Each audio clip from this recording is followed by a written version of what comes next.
Basic Anatomy and Physiology. Introduction.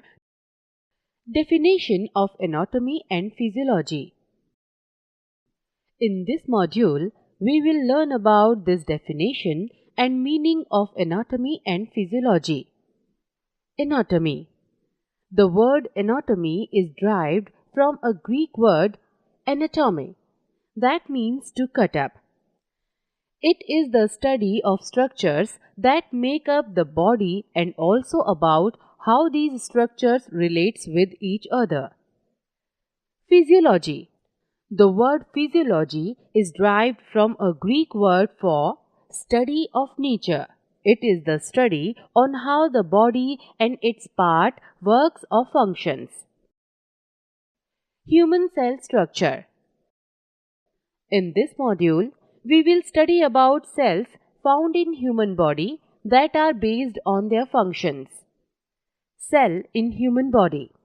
Definition. The cell is the basic unit of any tissue.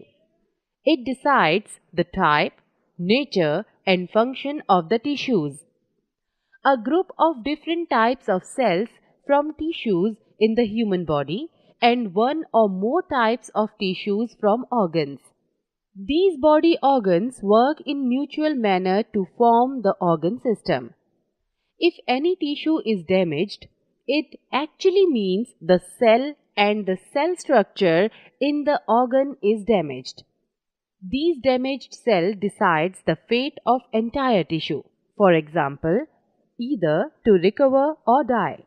Many cells have internal tendency to multiply and help in repair while few does not have this property.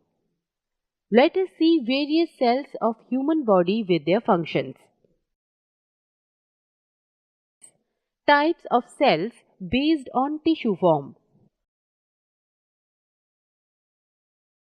Bone cells, osteocytes. They are the toughest body cell as they are bound together by calcium and phosphate material. As one knows, they give strength, support, and firm work to the body by forming organs in skeletal system. For example, bones. Cartilage cells, chondrocytes. These cells are similar to bone cells, but the surrounding material is just loose and flexible compared to those of bone cells. Hence, they are freely bendable. They are present in ear bone. Thus, ears are foldable in between large bones to help them bend and move freely like in between two ribs, spinal bones and joints, etc. Nerve cells.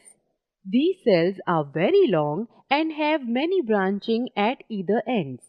Their speciality is that they never multiply in one's lifetime. They are present on all over the body and are sometimes as long as few meters. They are human brain cells and are found in plenty in brain and the spinal cord and from the nervous tissue. Epithelial cell.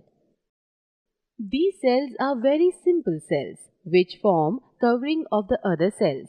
These cells form covering layers of all the organs and hence are present in skin, scalp, in the buccal cavity, surface, etc. Muscle cells.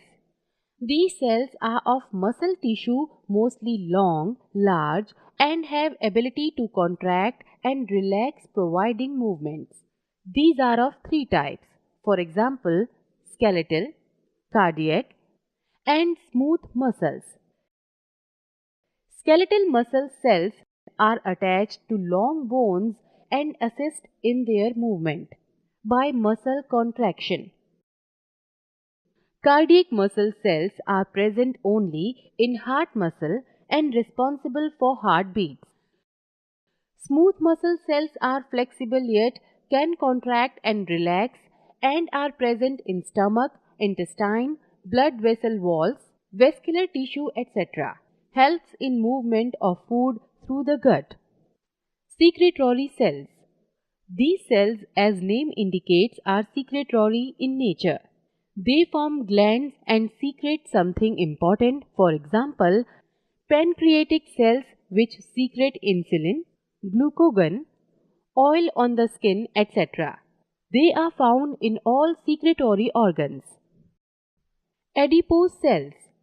These are fat cells and act as strong by nature, thus they store fat. Specially seen in soles, palms, bumps, etc. They reduce friction to the body. Blood cells. These cells include RBCs, WBCs, thrombocytes, platelets, etc. They are always motile and never stay in one place. They have limited lifespan and they never multiply or form new cells.